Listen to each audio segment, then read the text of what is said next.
Halo, Assalamualaikum warahmatullahi wabarakatuh. Pada video kali ini saya akan menyampaikan tugas koneksi antar materi modul 2.2 pembelajaran sosial emosional. Saya Lina Rusliana, calon guru penggerak angkatan 7. Sebelumnya saya perkenalkan fasilitator saya Bapak Dr. Anus Joko Siwid MM dan pengajar praktik saya Bapak Jarwono Eskom. Sebelum mempelajari modul ini, saya berpikir bahwa kompetensi sosial dan emosional akan tumbuh dengan sendirinya seiring dewasanya pemikiran dan bertambahnya usia, tanpa harus dipelajari dengan teori-teori. Sehingga pembelajaran di kelas saya fokus kepada karakter-karakter yang lain.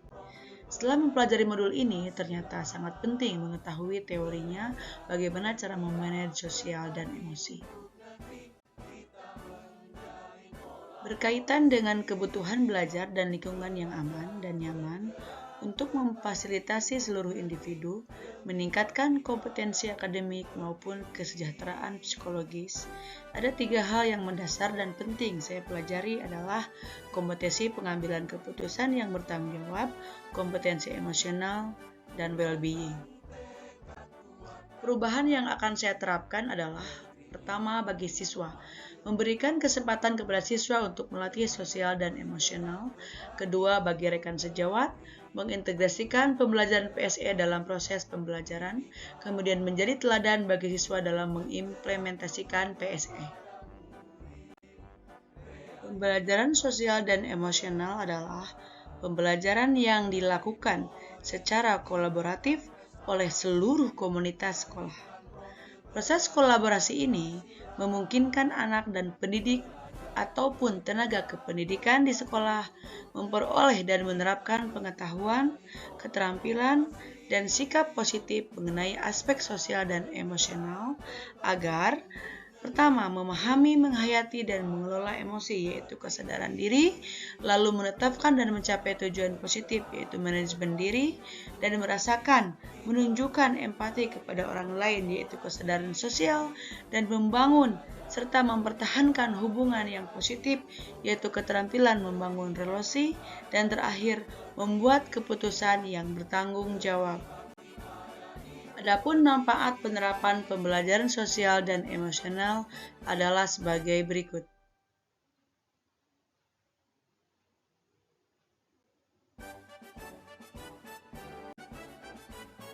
Pembelajaran sosial emosional kolaboratif seluruh komunitas sekolah menurut Kessel dapat dilihat dari gambar berikut ini. Menurut Kamus Oxford English Dictionary, well-being atau kesejahteraan psikologis dapat diartikan sebagai kondisi nyaman, sehat, dan bahagia. Well-being adalah sebuah kondisi individu yang memiliki sikap yang positif terhadap diri sendiri dan orang lain, dapat membuat keputusan dan mengatur tingkah lakunya sendiri, dapat memenuhi kebutuhan dirinya dengan menciptakan dan mengelola lingkungan dengan baik, memiliki tujuan hidup dan membuat hidup mereka lebih bermakna, serta berusaha mengeksplorasi dan mengembangkan dirinya. Noble and McGrath tahun 2016 menyebutkan bahwa well-being murid yang optimal adalah keadaan emosional yang berkelanjutan atau relatif stabil, yang ditandai dengan sikap dan suasana hati yang secara umum positif, relasi yang positif dengan sesama murid dan guru, resiliensi, optimalisasi diri, dan tingkat kepuasan diri yang tinggi berkaitan dengan pengalaman belajar mereka di sekolah. KSE dapat diimplementasikan melalui berbagai cara, seperti melalui pengajaran eksplisit, kemudian dapat diintegrasikan dalam proses pengajar, kemudian penciptaan iklim dan budaya sekolah, dan juga penguatan KSE dengan PTK. Kesadaran penuh atau mindfulness sebagai dasar penguatan 5 kompetensi sosial dan emosional. Kesadaran penuh dapat membantu dalam menyikapi, memproses, dan merespon permasalahan yang dihadapi untuk fokus pada situasi saat ini, bukan pada kekhawatiran akan masa yang akan datang, ataupun penyesalan akan masa yang telah berlalu.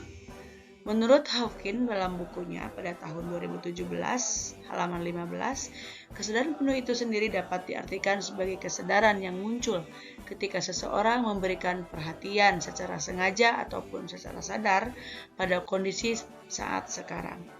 Dilandasi rasa ingin tahu dan kebaikan yang sebenarnya telah ada dalam diri manusia secara alami tanpa perlu diajarkan atau ditumbuhkan.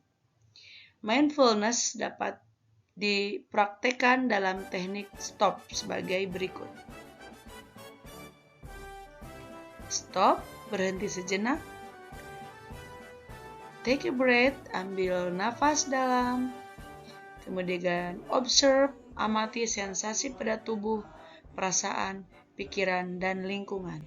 Kemudian proceed, yaitu selesai dan lanjutkan. Adapun hubungan PSE dengan modul-modul sebelumnya, menurut filosofi Ki Hajar Dewantara, PSE mengutamakan kebutuhan belajar murid.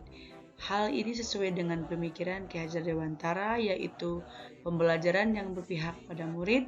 Tujuan utama PSE pun telah diungkapkan oleh KHD, yaitu Student Well-being. Hubungannya dengan nilai dan peran guru penggerak. PSE menurut guru untuk mengimplementasikan 5 KSE yang terintegrasi dalam pembelajaran reguler maupun secara eksplisit. Nilai dan peran guru penggerak muncul berpihak pada murid, inovatif, dan memimpin pembelajaran. Kemudian, visi dan budaya positif. PSE merupakan salah satu misi untuk mewujudkan guru penggerak, dan budaya positif akan terwujud bila kesadaran diri dan sosial telah terbentuk sehingga lingkungan yang belajar menjadi kondusif dan meminimalisir pelanggaran dan nilai-nilai kebajikan serta keyakinan kelas.